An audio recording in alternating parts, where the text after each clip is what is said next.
খেয়ে পিরিয়ডকে অফ রেখে বা মাসিককে বন্ধ রেখে রোজা রাখা জায়েজ আছে কিনা, এটা অনেক গুরুত্বপূর্ণ প্রশ্ন।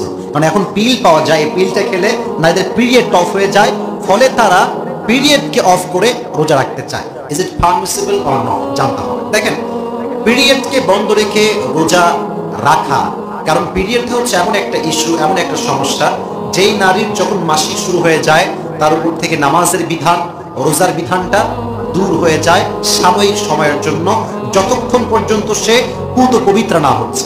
এখন অনেকেই বলে যে হুজুর, আমরা যদি পিল খেয়ে মাসিক বন্ধ করে ফেলি বা পিরিয়ড অফ করে ফেলি, তাতে করে আমরা পবিত্র থাকি, আমরা রোজাও রাখতে পারি। তাহলে পিল খেয়ে রোজা রাখা জায়েজ আছে কিনা, দ্যাট ইজ দ্য কোয়েশ্চেন। আচ্ছা দেখেন, এই উত্তরটা হচ্ছে যদি কেউ পিল খেয়ে রোজা রাখে মাসিক বন্ধ করে, এটা জায়েজ আছে, বাট কিছু বিষয় আপনাকে জানতে হবে। যদি পিল খাওয়ার কারণে আপনার শারীরিক কোনো ক্ষতি হয়, আপনার বউকে বোঝাবেন, আপনার যারা পরিচিত আছে তাদেরকে প্রশ্ন করে বোঝাই দেবেন বিষয়গুলো, কারণ এগুলো খুব জরুরি বিষয়। যদি পিল খেয়ে মাসিক বন্ধ করার কারণে শারীরিক কোনো ক্ষতি হয়, তাহলে রোজা রাখা আপনার জন্য ঠিক নয় মাসিক বন্ধ করে। এর কারণ কোরআনে স্পষ্ট এসেছে, রোজা সেই ব্যক্তির জন্য ছাড়, ফামান কানা মিনকুম মারিদা, যে অসুস্থ তার উপরে রোজার কোনো বিধান নাই, এটা আল্লাহ উঠাই নিয়েছে। তার উপর রোজা রাখা দরকার নাই, ফরজ নয়, এটা কোরআনে স্পষ্ট আছে।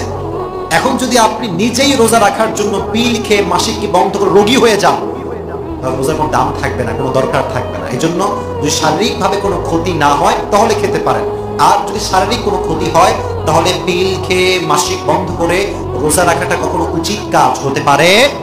বলেন, উচিত হতে পারে না, হতে পারে না। এখন আর একটা বিষয়, হাদিস মাথায় রাখবেন।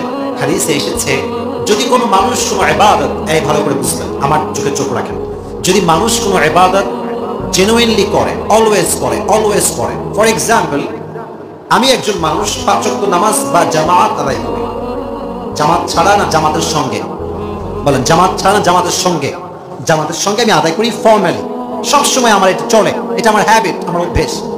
হঠাৎ করে আমি বাইক নিয়ে যাচ্ছি রাস্তাতে, আমার একটা ছোট্ট অ্যাক্সিডেন্ট হয়ে গেল, পায়ে ব্যথা পেলাম, আমি আর জামাতে আসতে পারছি না।